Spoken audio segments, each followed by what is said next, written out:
Aujourd'hui, on va plonger au cœur d'un objet qui alimente notre quotidien pour tenter de percer les secrets de fabrication de la batterie parfaite.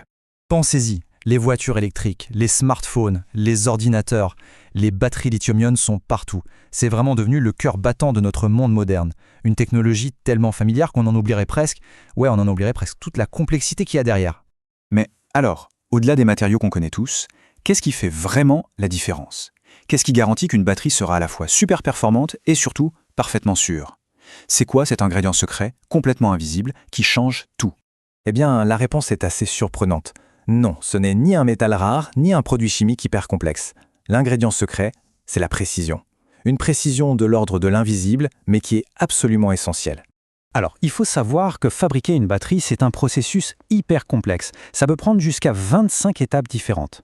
Bon, on ne va pas toutes les détailler, ce serait un peu long, mais on va se concentrer sur quelques moments vraiment cruciaux. Ces moments où la précision n'est plus une option, mais une nécessité absolue.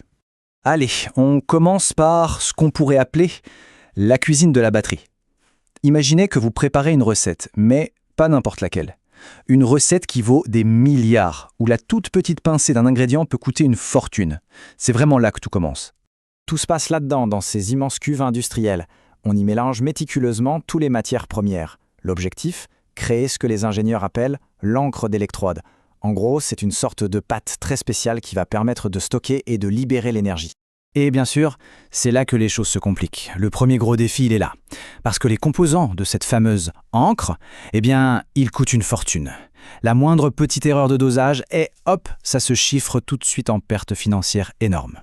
Juste pour donner une idée de l'échelle, les matières premières, ça peut représenter jusqu'à 60% du coût total de production d'une batterie. 60%, c'est tout simplement colossal.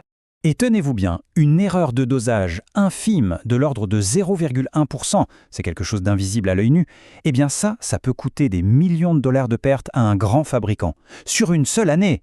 Autant dire que la marge d'erreur, elle est pratiquement de zéro. C'est ça qui est fascinant en fait, ce paradoxe. On a des opérations à une échelle gigantesque, mais qui dépendent d'une précision microscopique. La solution alors sont des systèmes de pesage intelligents, entièrement automatisés, qui vont garantir que chaque mélange est absolument parfait au gramme près. Bon, on avance, et là, attention, les enjeux montent encore d'un cran. On ne parle plus seulement d'argent là, non, on parle de sécurité. À ce stade, la précision, c'est carrément une question de sécurité physique. Donc, une fois que les électrodes sont prêtes et bien empilées, chaque cellule doit être remplie avec une quantité exacte d'un liquide qu'on appelle l'électrolyte. Ce liquide, c'est un peu comme l'autoroute de l'énergie, c'est lui qui permet à la batterie de se charger et de se décharger.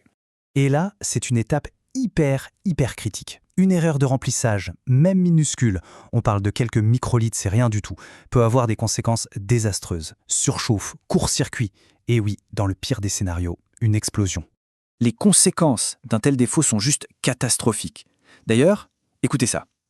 Les rappels d'appareils dus à l'explosion des batteries engendrent des coûts faramineux et peuvent entacher l'image d'une marque à tout jamais. C'est on ne peut plus clair. Au-delà des coûts, c'est toute la réputation d'une marque qui peut être détruite. Alors comment on fait pour garantir cette perfection ? Il existe bien d'autres capteurs, mais en réalité, seul le pesage de haute précision peut offrir une fiabilité totale, un contrôle qualité à 100%.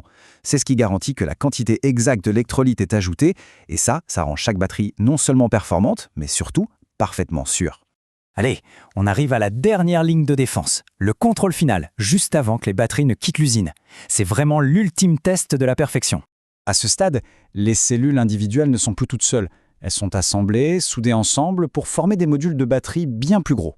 C'est le genre de module qu'on va retrouver dans une voiture électrique, par exemple. C'est un vrai puzzle complexe avec des dizaines et des dizaines de composants. Et là, le défi, il était visuel.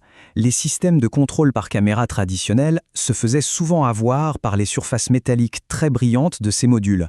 Du coup, une vis manquante, un petit débris tombé à l'intérieur, tous ces défauts invisibles, mais potentiellement dangereux, risquaient de passer entre les mailles du filet.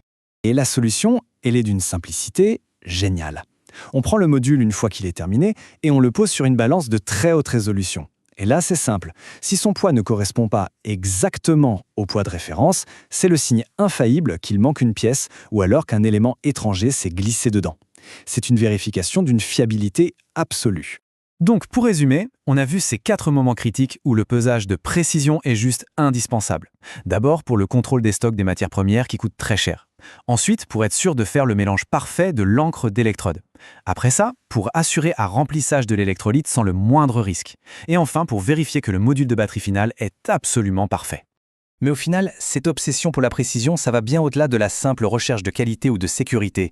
En fait, en traquant la moindre erreur et en éliminant le gaspillage, c'est toute l'industrie qui se transforme. Elle devient plus efficace, plus rentable et, chose essentielle aujourd'hui, beaucoup plus durable. Et tout ça, ça nous laisse avec une question pour l'avenir. On vit dans un monde qui a de plus en plus soif d'énergie. C'est un fait. Alors on peut se demander, quels autres processus, aujourd'hui totalement invisibles, se révéleront être les piliers essentiels des technologies de demain ?